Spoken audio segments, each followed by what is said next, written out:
Halo Sobat Baku Hantam, kembali lagi di seri Perang Suci, Perang Salib keempat akan kita bahas hari ini.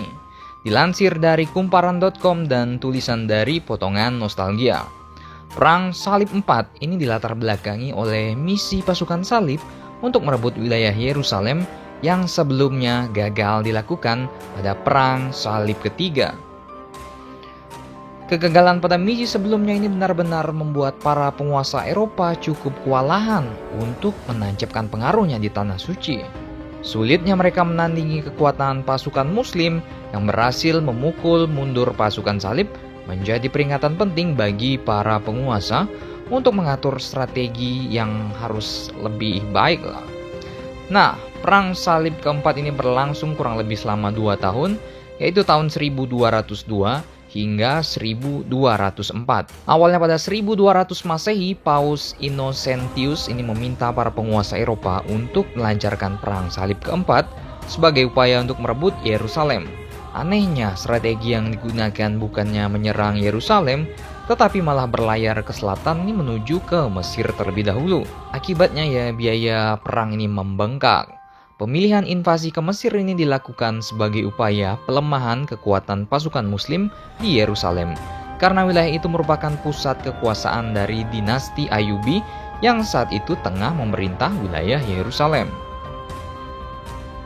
Strategi baru yang diterapkan oleh para penguasa Eropa ini ternyata terbukti efektif.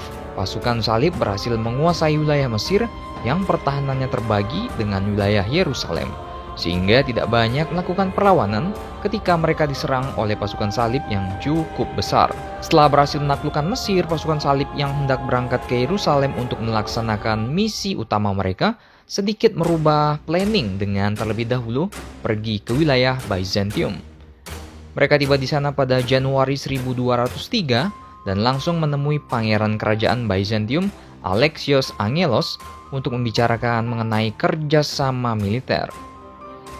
Dalam pertemuan itu disepakatilah bahwa pasukan salib Eropa ini akan membantu Alexios untuk merebut wilayah Konstantinopel.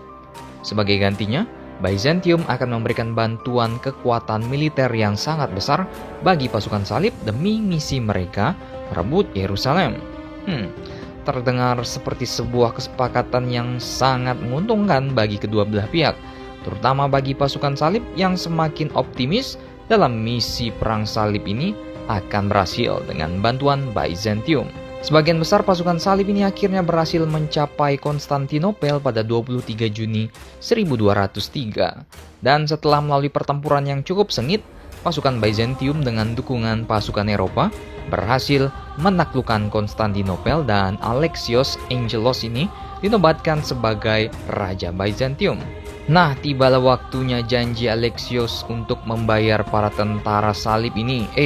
Tapi bohong, karena Alexios tidak memiliki uang untuk membayar pasukan salib. Untuk mendapatkan uang, ia menarik pajak tambahan dari rakyat, sehingga ia makin dibenci oleh rakyatnya. Saking dibencinya ini Alexios dan bapaknya ini akhirnya terbunuh, dan seorang kaisar baru, Alexios kelima, naik tahta. Permasalahan di Konstantinopel pun semakin pelik, bos. Akhirnya pasukan salib ini kembali gagal melakukan misi menaklukkan Yerusalem. Tidak ada yang sampai ke Yerusalem.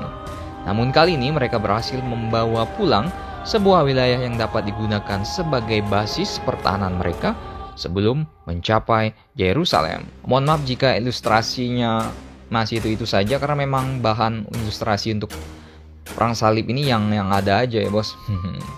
Silakan mau share boleh, kagak juga kagak apa-apa. Nggak pernah maksa bos.